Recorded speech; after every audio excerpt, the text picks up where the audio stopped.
O texto nos diz assim, Evangelho segundo escreveu São João, capítulo 16, versículo 33. Jesus, terminando o seu sermão, diz assim: Tenho-vos dito isso para que em mim tenhais paz.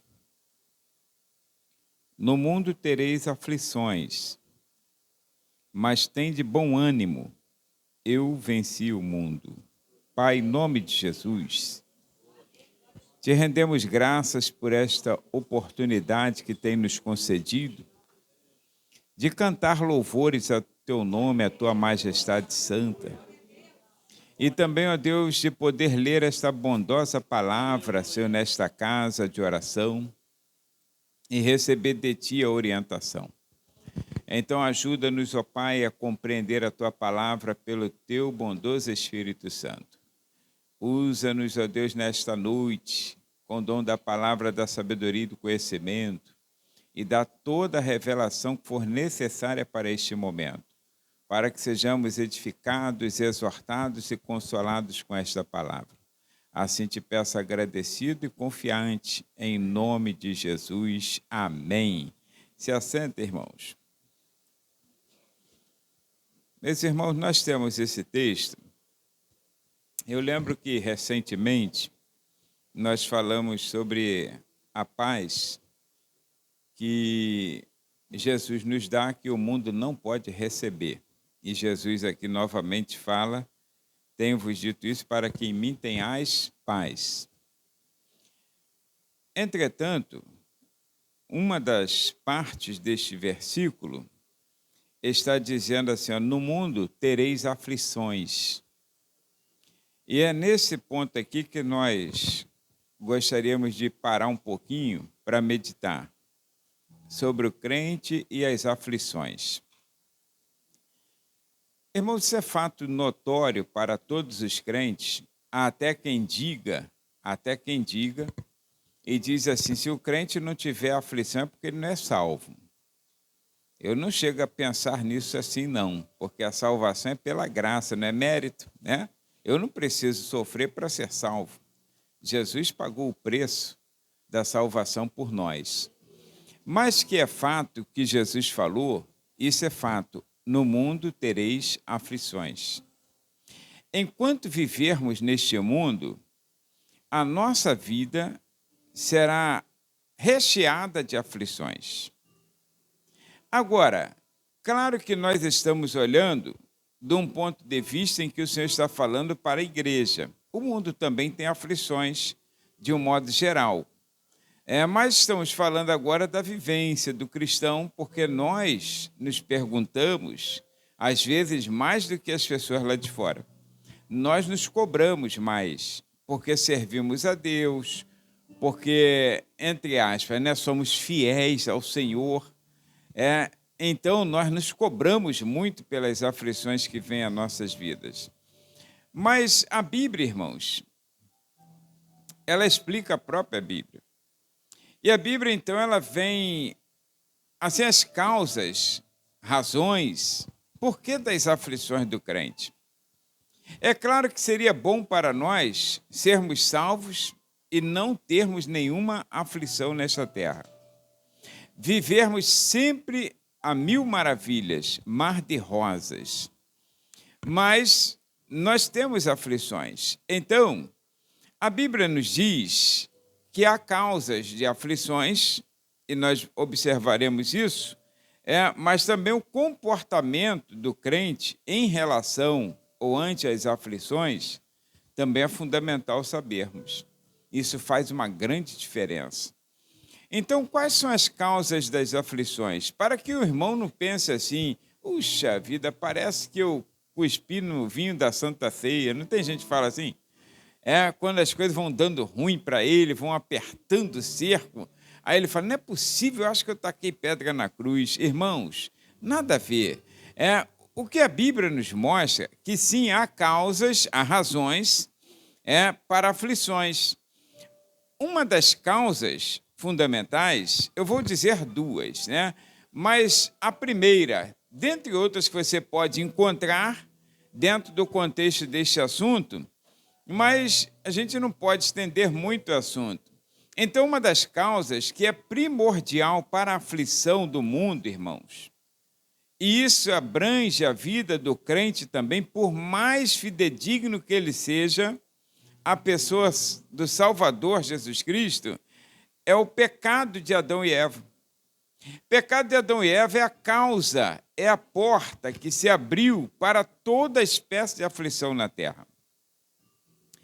E os irmãos sabem que o pecado, conforme o próprio texto de João, capítulo 16, o versículo de número 9, quando o Espírito Santo vem para convencer o homem do pecado, esse pecado ele está tratando da incredulidade que está gerada no coração do ser humano.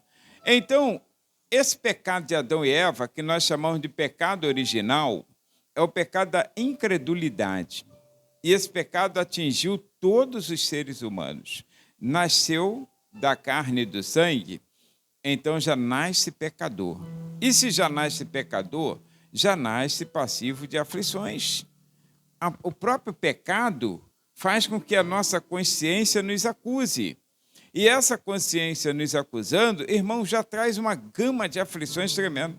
Ali começa, então, a desencadear outras aflições. Mas o pecado de Adão e Eva, descrito lá em Gênesis, capítulo 3, versículos principalmente 1 a 8, ali descreve como aconteceu, ali descreve já as primeiras aflições. Pasme e pense. Quando eles acabaram de desobedecer a ordem divina, veio uma grande aflição no coração, sabe? Uma grande aflição no coração. Ninguém sabia, não é só eles dois. Mas veio uma aflição tão grande que eles se esconderam com medo do Senhor. A ponto de o Senhor falar: quem te fez saber que você estava nu? Porque ele disse: Senhor, porque eu estava nu, me escondi. É quem te fez saber que você estava nu. Então, uma aflição tão grande que veio ao coração, e a aflição, irmãos, é isso que a Bíblia está dizendo. Começa a aflição pelo pecado. A nossa natureza pecaminosa, ela já nos traz a um mundo de aflições. Então, mesmo se você não tivesse nenhum outro problema, nenhum dardo inflamado maligno, nenhuma seta, nada que pudesse, ninguém falando mal de você, assim mesmo, você se sentiria muito aflito por saber que a tua consciência está te dizendo que você é pecador. É um miserável pecador. E enquanto não resolver essa questão do pecado, que é da incredulidade, que é esse pecado chamado original, que torna o homem pecador, porque o homem não é pecador porque peca, mas ele peca porque é pecador.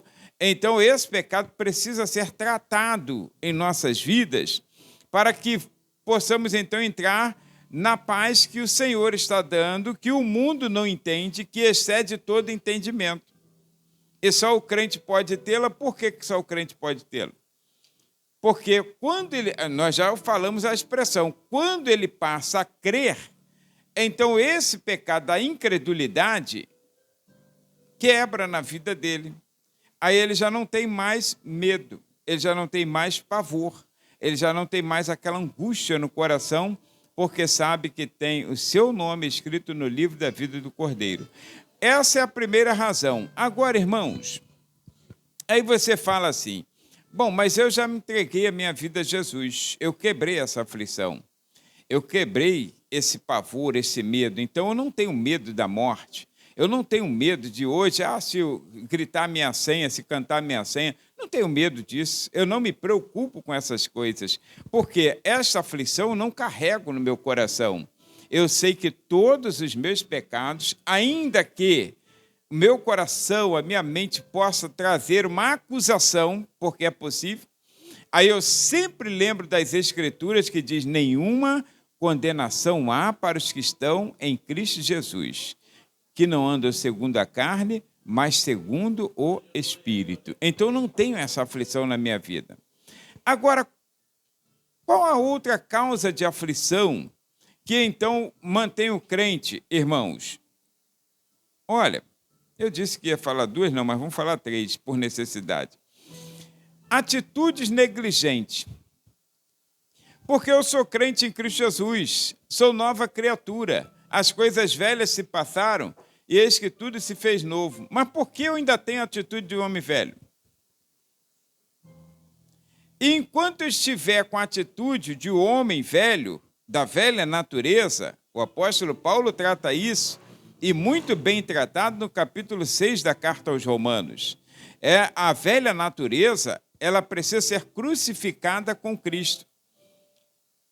Ela precisa ser crucificada, enterrada, precisa ser morta, para que pelo batismo nós então venhamos a ressuscitar em Cristo e ter uma novidade de vida.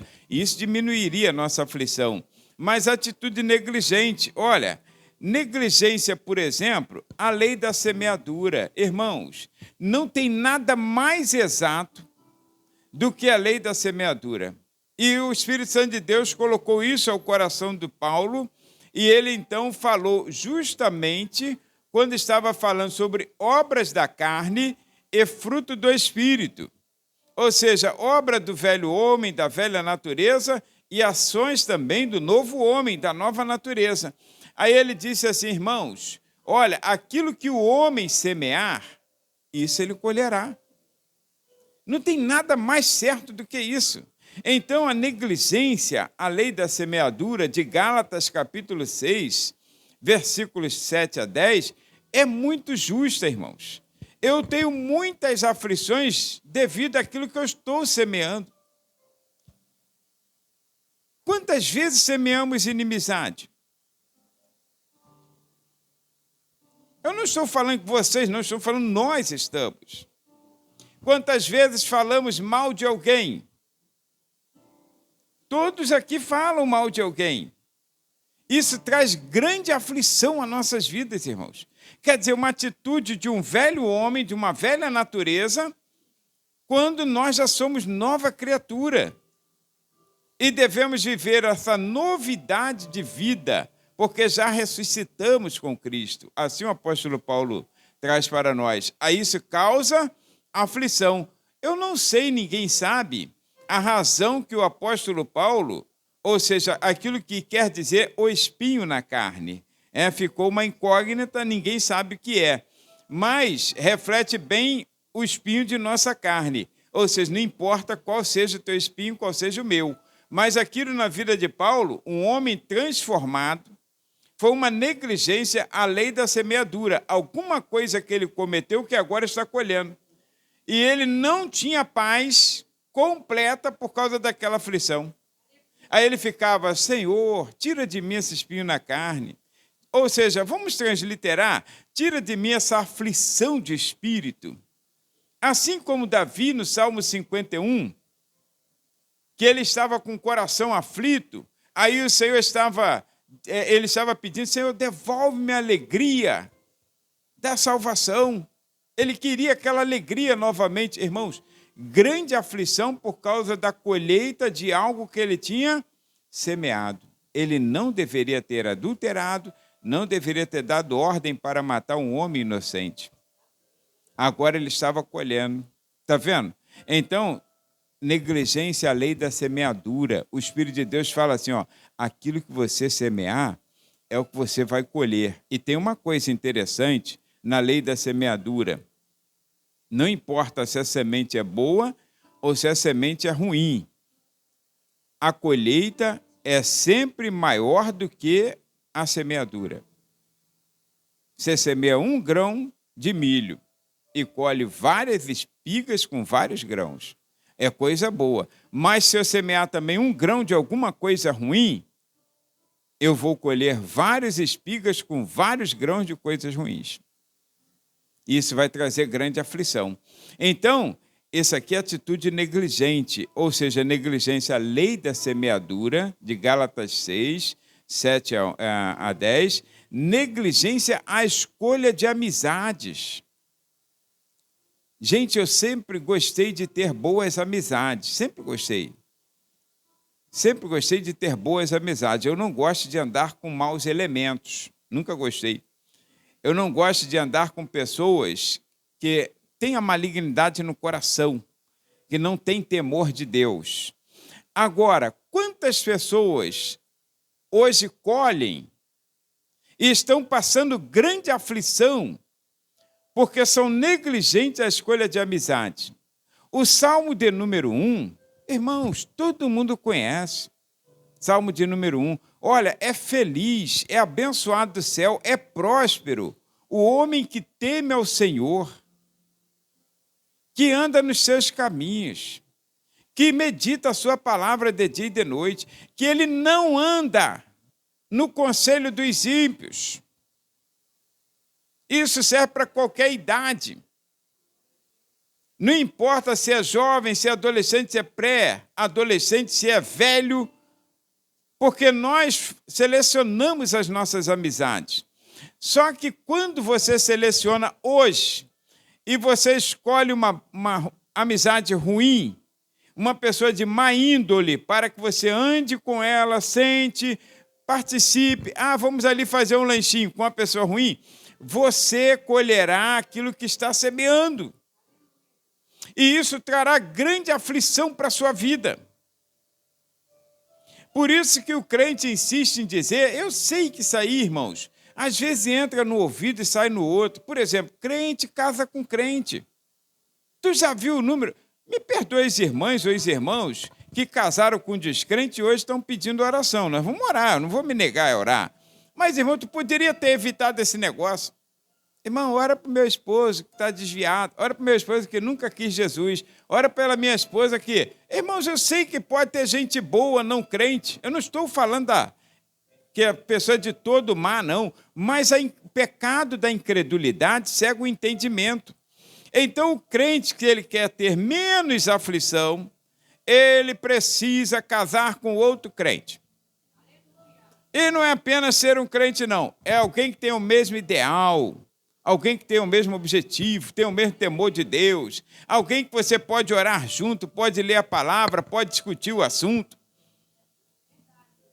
O que é isso, gente? Aí a pessoa escolhe, às vezes, errada, tendo oportunidade, naquela confiança, dizendo assim, não, mas o Senhor pode salvar. Eu sei que pode, irmãos.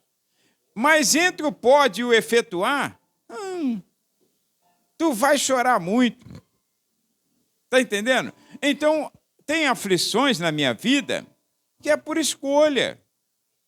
Negligência, a escolha de amizade, de companheirismo, associação no trabalho. Vou abrir um negócio, vou me associar com uma pessoa que não tem a mesma visão que eu.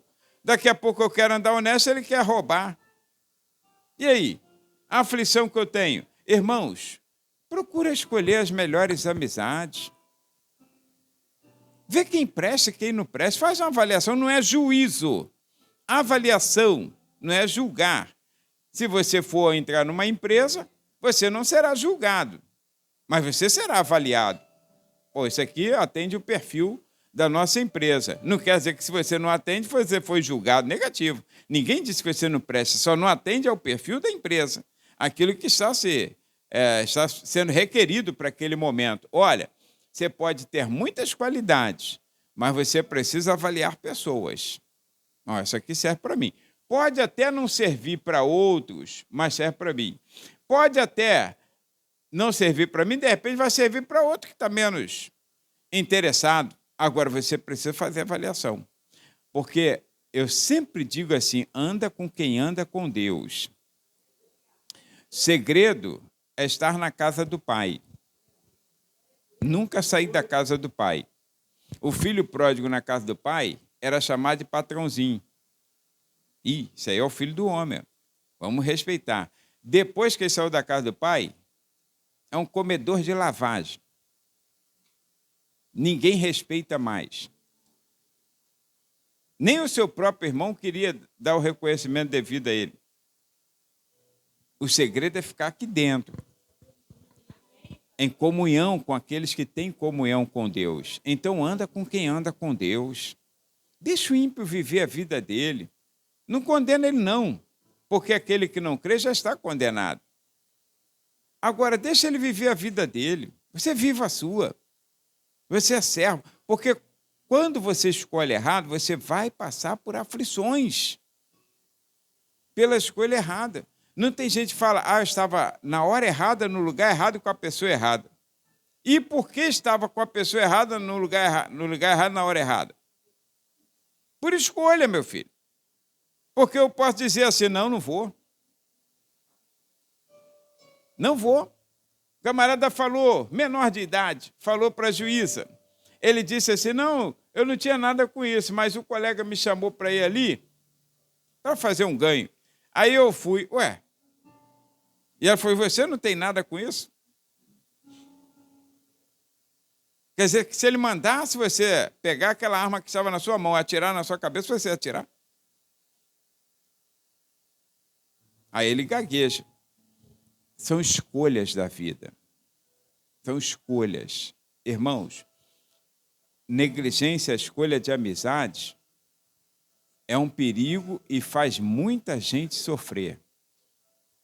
Nesse momento que eu estou falando aqui, tem gente sofrendo aí fora, tem gente sofrendo dentro da igreja por escolhas erradas. Aí fica uma vida de aflição. Podia estar dando glória a Jesus, podia estar tranquilo. Aí toda vez que está só chorando. Jesus, tem misericórdia. Jesus, tira de mim esse espinho na carne. Detalhe, tem pessoas que escolhem errado, depois fica, Jesus, prepara e leva. Jesus não prepara e não leva. Olha só, deixa até o fim, mano. Está arriscado você ir, a pessoa ficar. Sabe por quê? Porque você escolheu. Você escolheu. Você tem que saber escolher.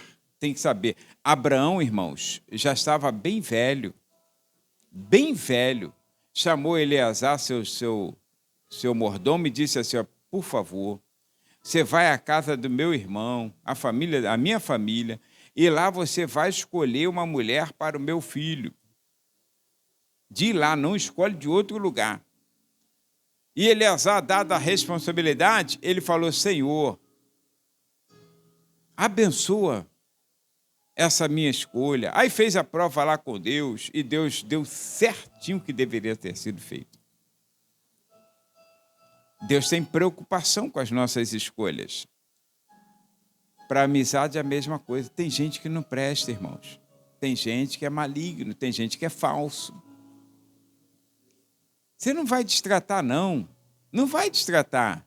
Agora, você tem que ficar assim, não, você aí, eu aqui.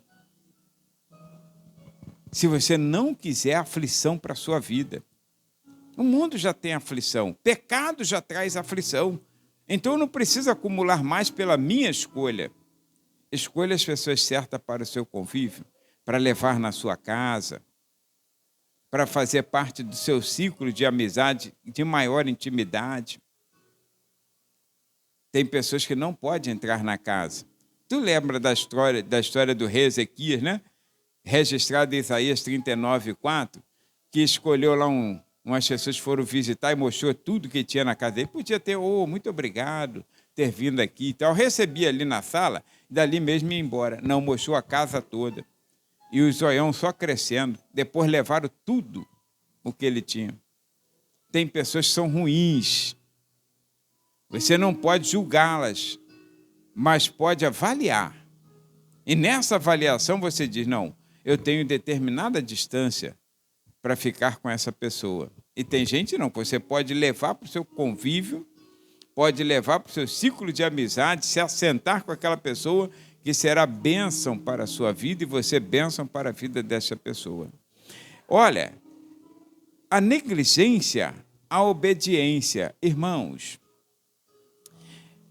eu sei que eu sou repetitivo, né? Quando eu falo a obediência é o caminho mais curto para a bênção de Deus. E por muitas pessoas não compreenderem essa pequena frase, elas são negligentes à obediência.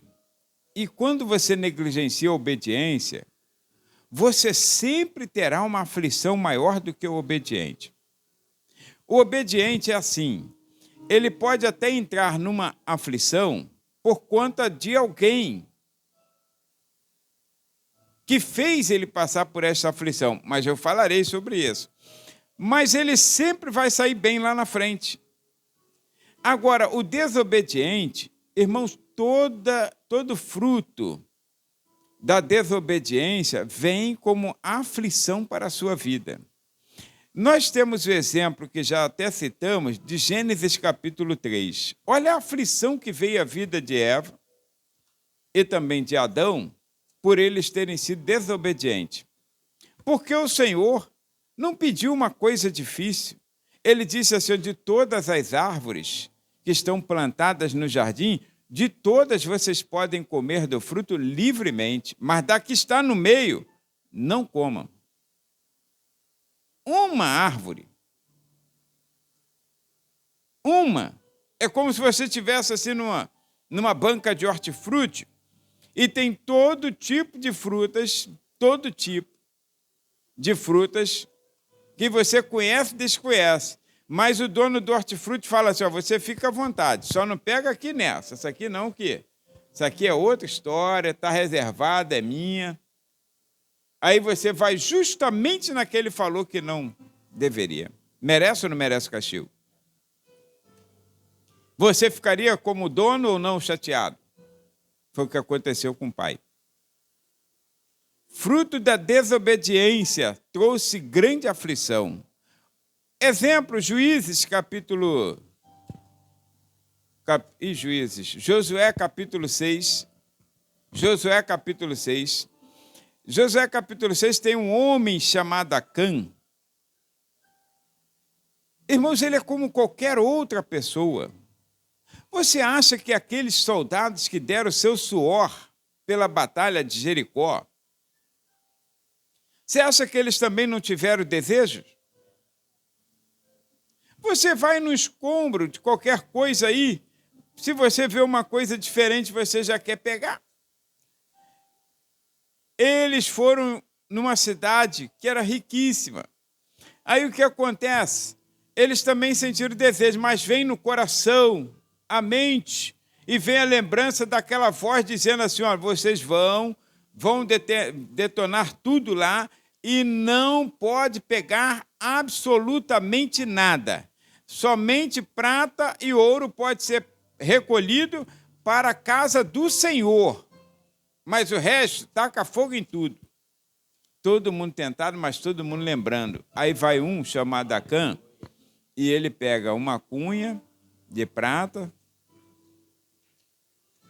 300 ciclos de ouro, um negócio assim, e uma capa babilônica. Achou interessante, levou e escondeu. Olha a aflição que ele trouxe à vida dele e a de quem estava no seu convívio. Porque se fosse só você ser afligido pela desobediência, a negligência, a obediência, estaria bom. Mas você é afligido, eu também sou, teu esposo, teus filhos, todo mundo é afligido. A igreja é afligida pela desobediência da pessoa. Olha o caso de Jonas, pela desobediência. Quantas aflições ele trouxe àquela embarcação. Homens que não tinham nada a ver com a história. Nada a ver, mas só porque esse sim, literalmente, está na hora errada, no barco errado, com a pessoa errada, sem ter escolhido, esse é que é o pior. Aí sofreram grande aflição por causa da desobediência. Olha o caso, irmãos, de Acã, de Adão e Eva, de Jonas, e tantos outros que a Bíblia diz que pelo fato de desobedecerem, traz grande aflição. Está vendo que não é só a questão do pecado original, mas também é nossa atitude, ou seja, a atitude de, vamos dizer assim, de homem velho, de homem mundano, carnal, quando temos já essa transformação de homem espiritual. Aí eu tomo a atitude errada, em desobediência à palavra. Por que desobedecer a voz do comando de Deus? Por quê? Quando nós podemos obedecer. Olha, essa é uma causa de aflição que é perigosíssima. Agora, tem uma causa de aflição que às vezes nós não compreendemos. Aí ficamos assim, meu Deus, o que está acontecendo com a minha vida? Aí você fica fazendo aquela autoavaliação de 1 Coríntios 11, 28, aquele autoexame, e você pensa assim, meu Deus, eu não sei o que é, porque estou certinho. Está tudo certinho na minha vida, aí você enumera as coisas que você faz, né? Participa de cultos, canta, prega, ora, lê a Bíblia, faz oração, faz visita, é contribuinte na obra do Senhor, é contribuinte, de um modo geral, né, no reino, nas missões, faz tudo direitinho. Mas tudo está dando errado, aparentemente, porque tem uma causa de aflição, irmãos, que é a vontade soberana de Deus. Essa é aquela que Jesus falou em Mateus capítulo 5, versículos 11 e 12, que ele disse assim, quando os homens mentindo disserem todo mal contra vós e vos perseguirem, ficam felizes, porque grande é o vosso galardão. Vontade soberana de Deus. Você não tem culpa no cartório.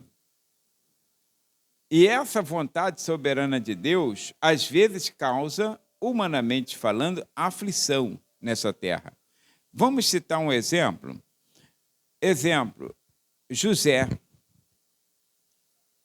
José não foi o causador da aflição. A gente até fala assim que ele falava demais. Ele era adolescente, ele não tinha maturidade suficiente, então teve 2 sonhos e contava os sonhos dos seus irmãos. Aí achava aquilo bonito e contava naquela inocência, e os irmãos iam criando raiva dele, porque já era o preferido do papai. Agora, irmãos, a aflição que veio à vida de José, o filho de Jacó, essa aflição, ela foi pela vontade soberana de Deus.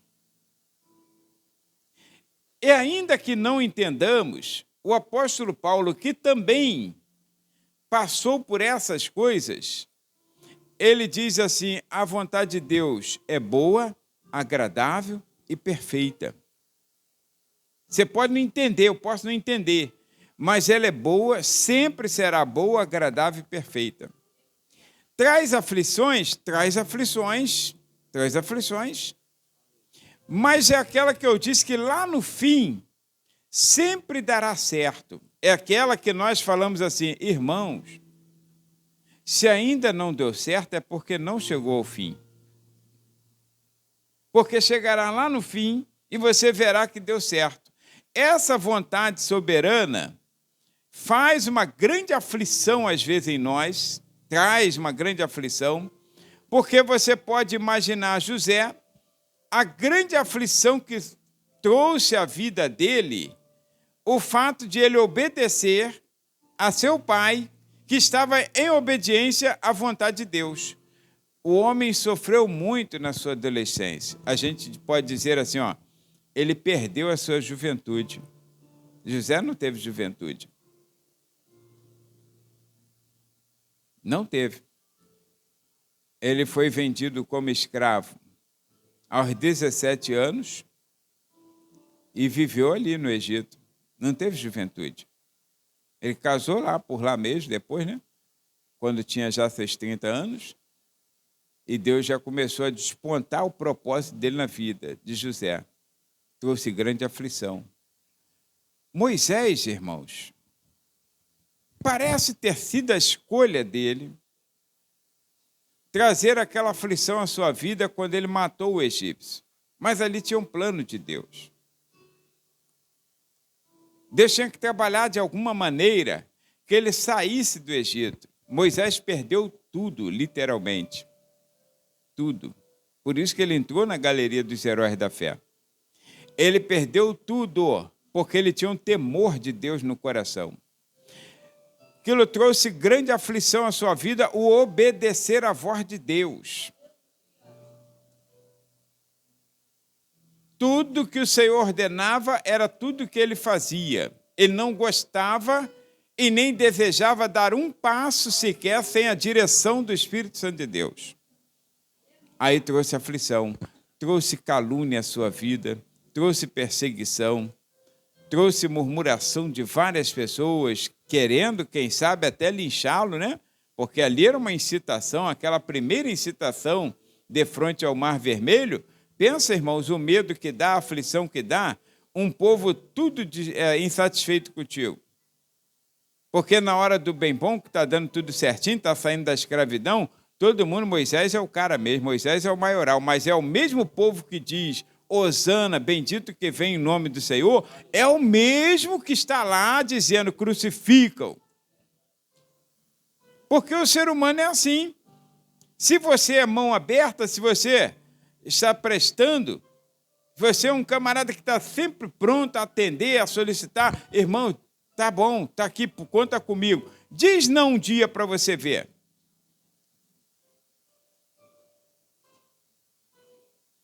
Enquanto você está servindo, você é o melhor que tem, o melhor líder, o melhor pastor, é o melhor que tem. O dia que você fala assim, não, cortei, fechei a torneira, você é o pior. Meu Deus, pastor é esse, você é do cão. É, o mesmo que era de Deus agora passa a ser do cão. Obedecer à voz de Deus traz-nos aflições. Porque nem sempre, como diz Isaías capítulo 55, os pensamentos e os caminhos de Deus são mais altos do que os nossos. E nem sempre é o que eu quero, tem que ser o que Ele quer. Na maioria das vezes. Porque, como disse Jeremias 29, 11, o Senhor disse assim, ó, eu sei, eles não sabem.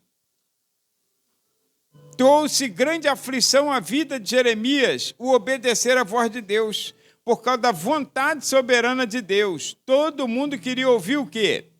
Não vai acontecer nada com Israel, fica quietinho, vão continuar aí, bênção pura, igual todos os profetas da mentira falavam. Aí Jeremias falava, ó, eu queria até falar isso, mas não. Vai dar ruim. E quando ele falava a verdade, as pessoas se voltavam contra ele, aprisionaram ele, bateram na cara dele, fizeram coisas. Aí ele diz assim, olha, irmãos, assim diz o Senhor, eu sei os pensamentos que tem a respeito de vós, que são pensamentos de paz e não de mal para vos dar o fim que vocês desejam. Olha só, mas o caminho de Deus, como diz o profeta Naum, no capítulo 1, versículo 3, ele tem os seus caminhos na tormenta e tempestade. É diferente dos nossos. Olha que coisa. Mas a vontade soberana dele prevalece, irmãos. A vontade soberana de Deus prevalece. Ele não tem que dar satisfação a crente. Ele não tem que dar. Se é isso que ele quer para nossas vidas, nos trará aflição. Porque eu não sei, eu não compreendo, eu não enxergo nada à minha frente. Mas você sentirá uma calma quando então você fizer essa autoanálise, esse autoexame, e você chegar à seguinte conclusão: não precisa lançar nada em rosto a Deus, que ninguém gosta de ser lançado nada em rosto. Se tem uma coisa que você faz, você pode ajudar uma pessoa, você não quer nada, você realmente quer só abençoar, mas se tem uma coisa ruim, é quando o auxiliado recebe essa palavra assim, você está esquecendo, né? Quando você chegou na minha porta puxando a cachorrinha, você não tinha onde cair morto, eu te dei prato de comida, te dei onde morar, te dei roupa, te dei isso, te dei aquilo. A pessoa, mesmo ela errada, ela fica indignada com o auxiliador. Porque ninguém gosta de receber isso na cara, gosta? Ninguém. Então, Deus também não gosta. Nem de passar para nós e nem de receber nada. Aí tem crente que fica, Senhor, tu sabe, eu sou um dizimista fiel. E daí? E daí? Eu já fico imaginando Deus, e daí? O que eu tenho com isso? Senhor, que eu jejuo 2 vezes por semana, igual o fariseu. Eu dou esmola. E daí? Não faz isso não, irmãos. O autoexame é para você saber se você está realmente dentro ou não da vontade soberana de Deus. Se o erro está em mim, ou se Deus realmente está me direcionando por esse caminho. Esther, Ela não sabia exatamente o que estava acontecendo na sua vida. E ela era jovem. Mas ela chegou um dia, estava em aflição profunda, e pela vontade soberana de Deus, causada por um ímpio, não foi por ela. E Mardoqueu, que era mais experiente, falou assim: olha, você fica quietinha, se comporta, porque eu acho que Deus te colocou aí para esse momento. José tinha falado isso para os seus irmãos, não foi? Meus irmãos, se acalmem. Para esse momento, por essa razão, Deus me trouxe para cá, na frente de vocês. Então, mas até compreender esse ponto, quantas aflições vieram? Então, Esther fez o quê? Então, vamos jejuar e orar. Jejuou e orou por 3 dias. Ela não estava pedindo ao Senhor, dizendo assim: Senhor, me orienta, negativo. Ela queria graça e glória para entrar lá, na presença do rei. Ela não estava orando e preocupada com Amã, nada disso. Com o inimigo. Irmão, não se preocupa com o inimigo. A derrota dele já está certa. Você se preocupa em estar dentro da vontade de Deus. Aí ela ficou orando e jejuando. Deus foi soberano ou não? Ela compreendeu ou não que ela foi posta ali, não foi para ser rainha, mas foi para dar um grande livramento ao seu povo. Está vendo? Não foi para salvar só a sua vida. Irmãos, tu não sabe o quanto Deus é poderoso para fazer com a tua vida, ou pela sua vida. Aí, quando tiver uma aflição, não joga nada a Deus, não fica falando da tua fidelidade, daquilo que você faz, daquilo que você deixou de fazer, nada disso. Você só queira saber de Deus, por não entender: Senhor, seja feita a tua vontade. Tu pensa que Jesus entendeu tudo também, como homem que era? Não. Qual foi a vontade soberana de Deus na vida dele? Foi por pecado dele? Foi por negligência? Foi por desobediência? Não. Jesus nunca desobedeceu ao Senhor. Pelo contrário, o testemunho que se dá é que ele foi humilde e obediente até a morte de cruz. Agora, quando ele não estava entendendo, ele também não disse: Senhor, tu tem visto aí meu passo, né? Tem visto como eu tenho curado enfermo, tenho feito, acontecido? Negativo. Ele falou assim: Senhor, a minha vontade é que tu passe de mim esse cálice. Mas, todavia, não seja feita a minha vontade, sim a tua. Qual foi a vontade de Deus? Levar Jesus até a cruz. Não é uma grande aflição? Tu já pode sentir aquela dor, não pode? Dos cravos entrando? Irmãos, é que a gente não faz ideia, mas quando você vê uma cena da crucificação, como naquele filme do Mel Gibson, né? Aí, aquilo dói, irmãos.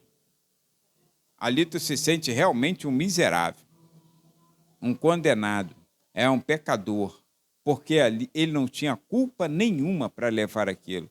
Mas a vontade soberana de Deus trouxe-lhe aflição momentânea, que aí Paulo entende que não são comparáveis à glória futura. Paulo fala sobre isso, não fala? Irmãos, as aflições desse tempo presente não são comparáveis. Não é para você comparar com aquilo que há de vir sobre a sua vida. Porque quando você está sofrendo aflição pela vontade soberana de Deus, não estou falando daquela aflição em desobediência ou procurando, que tem crente que procura, irmãos. Tem crente que procura. Ele vai para a porta de botequim. Tem crente que procura. Ele está em lugares indevidos. Tem carnaval, em vez de ele estar em casa ou na igreja, ele vai lá para a praça, não ficar olhando a modinha. Que modinha, irmãos? Tu está procurando sarna para se coçar. Você já é fraco, já é um miserável, já é um pecador, de repente já veio de lá.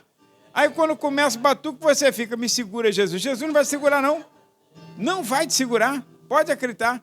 Você vai para a galera. Você vai.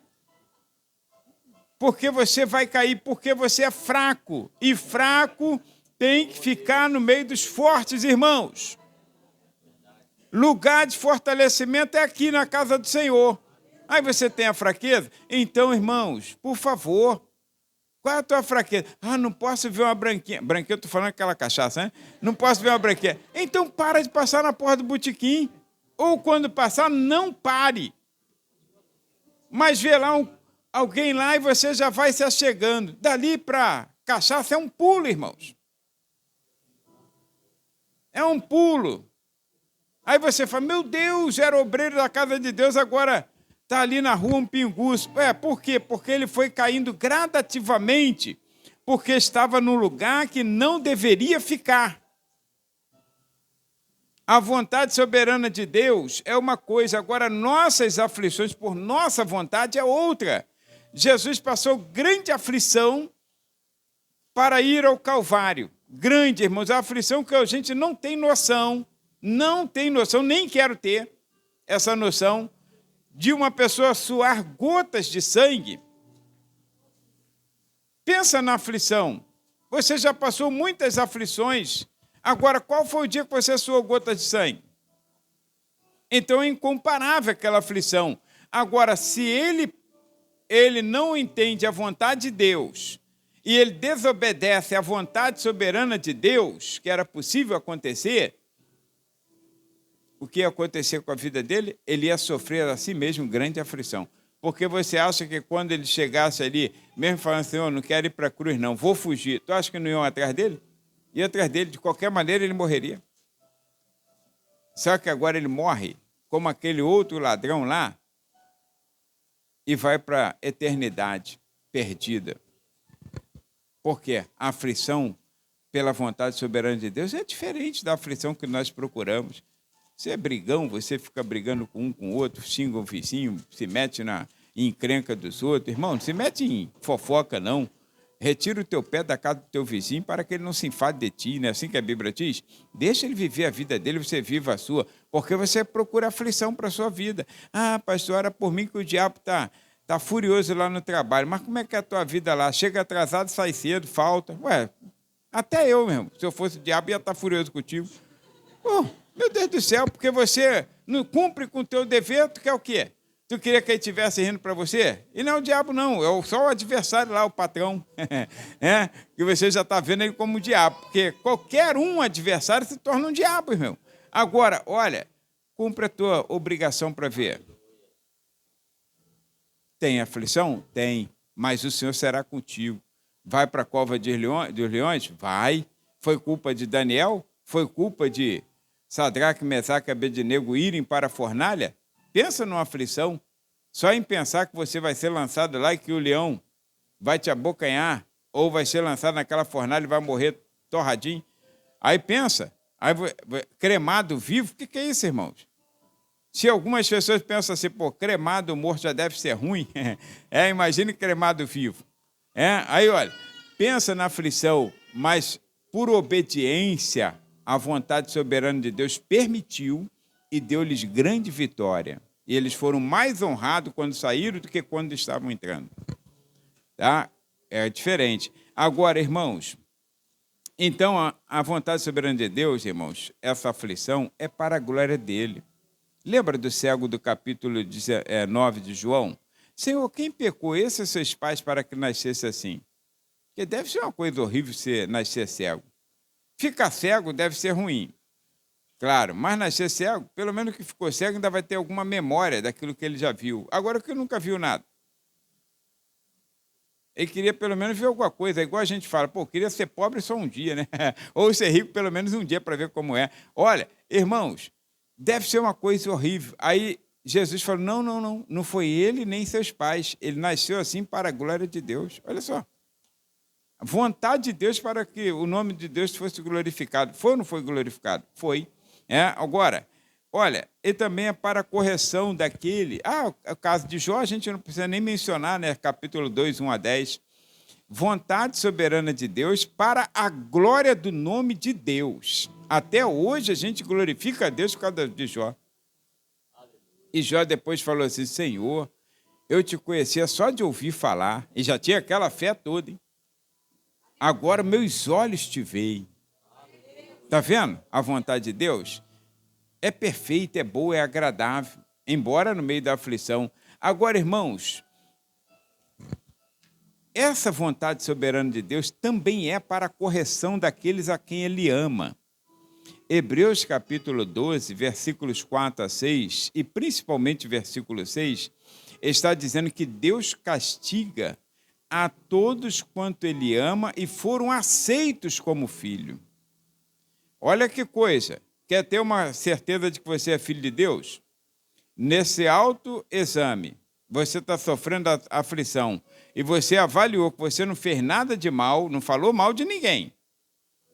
Agora, se eu estou sofrendo uma perseguição porque alguém está me ameaçando minha vida, ó, e eu estou com medo de passar na esquina que alguém falou, vou te esperar ali na esquina, porque eu falei mal daquela pessoa, então, meu filho, não tenho galardão nenhum com isso. Agora, não falei nada de ninguém, só fiz aquilo que é correto, só o certo, na minha autoavaliação.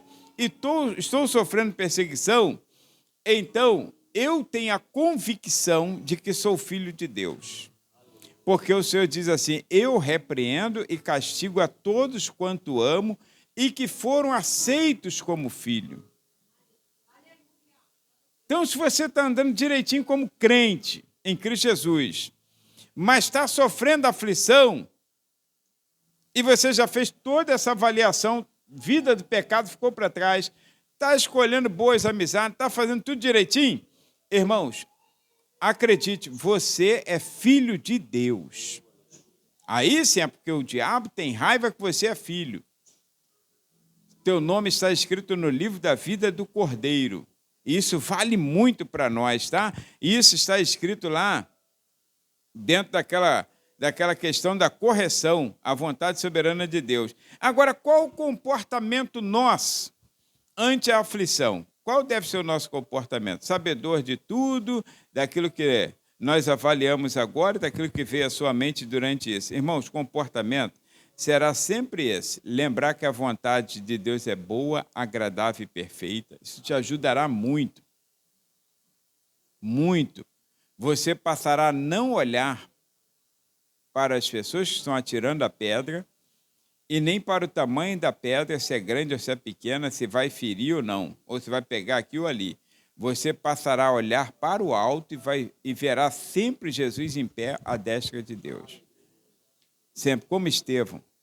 O Senhor te dá... Aí entra aquele texto que o Rodrigo aqui, o presbítero Rodrigo, falou. O Senhor te dará graça e glória e não negará bem algum aos que temem ao seu nome, né? Salmo 84, 11. Irmãos, olha Lucas capítulo 12, versículo 7, e eu vou encerrar com este texto, que o nosso tempo já esgotou. Lucas capítulo 12, versículo de número 7. Olha que texto interessante, todo mundo conhece, né? Embora, às vezes, a pessoa cita de outra forma, né? E até os cabelos. É claro que tem gente que não tem, né? Como Ailton e tal, Rodrigo, mas imagino que todo mundo aqui tenha cabelo, né? Todo mundo tenha. E até os cabelos, olha, irmãos, que coisa, irmãos, é tremendo isso aqui, ó. E até os cabelos da vossa cabeça estão todos contados, todos.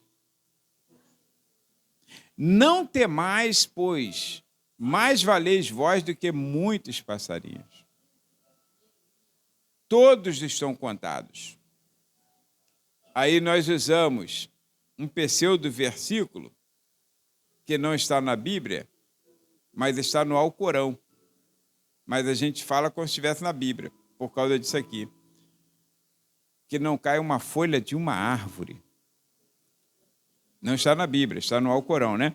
Aí não cai uma folha de uma árvore sem a permissão de Deus. Irmãos, todos os nossos cabelos são contados, todos. É claro que isso... será que é literalmente? Não sei se é. Isso quer dizer que Deus sabe todas as coisas e pormenorizadamente cuida de nós, em todos os detalhes de nossas vidas. Então, irmãos, eu estou passando uma grande aflição. O que é uma grande aflição? Jesus falou, no mundo tereis aflições, mas tende bom ânimo, eu venci.